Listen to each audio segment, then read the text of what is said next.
Plus que les autres jours, Ernest rentre entièrement décontenancé. L'audience qu'il a suivie et cette photo qu'il a toujours du mal à regarder le laissent presque sans voix. De ces cas où vous voyez la violence dicter sa loi, il a abusé de cette mineure de 2 ans. Ce n'est pas le seul cas.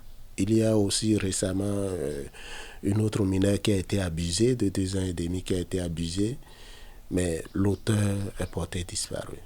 Selon une étude de 2009 réalisée par l'UNICEF, près de 2 filles entre 2 et 14 ans ont déjà été victimes de viol. De janvier à septembre 2016, l'Association des femmes avocates du Bénin a enregistré 122 cas de viol sur mineurs. Il n'y a pas d'audience, il n'y a pas de jour de déferment où un monsieur n'est déféré pour avoir commis une violence sexuelle sur un mineur.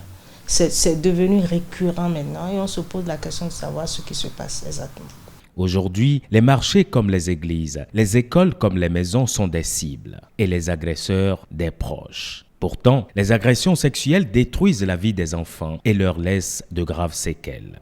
Elle peut être traumatisée, anxieuse, avoir des troubles du comportement, développer des phobies, elle a peur du public, elle peut s'isoler, elle peut devenir agressive, elle peut arriver à se suicider. Sur le plan purement médical, les conséquences sont tout aussi dramatiques. Les lésions, c'est des lésions de rupture. Donc, les organes se déchirent. Donc, tout ça est brisé. Et il faut une réparation chirurgicale minutieuse. Et lorsqu'avant son viol, la fille est en pleine puberté, il y a le risque d'une grossesse précoce. Les chocs émotionnels et le traumatisme physique peuvent basculer la vie de l'enfant. Mais à qui la faute? À nous tous, aux parents qui ont démissionné en général. Vous savez, aujourd'hui, les maisons sont vides. Les parents, mais l'État également, parce que l'État a le devoir de protéger les enfants. Donc, je me dis, nous sommes tous coupables. Une grande partie des enfants ayant subi une agression sexuelle n'en parlent pas immédiatement. La peur, la honte, la culpabilité entraînent un mutisme profond et les parents doivent être attentifs. Mais il y a des préalables. Il faut à tout prix réussir à instaurer le dialogue entre parents et enfants. Réussir à faire de l'enfant un complice. Un confident même.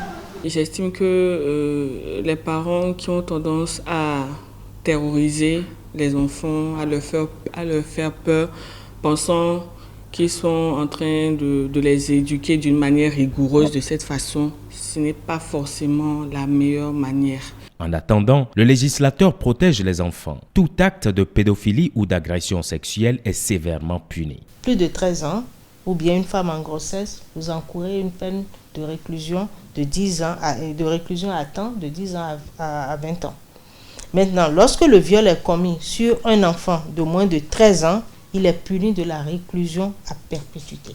Les agressions sexuelles sur mineurs sont un drame et le Code de l'enfant adopté en République du Bénin en 2015 ne fait pas dans la dentelle. Mais même si l'infraction est sanctionnée, le fait de la commettre pose un problème et il importe de prévenir.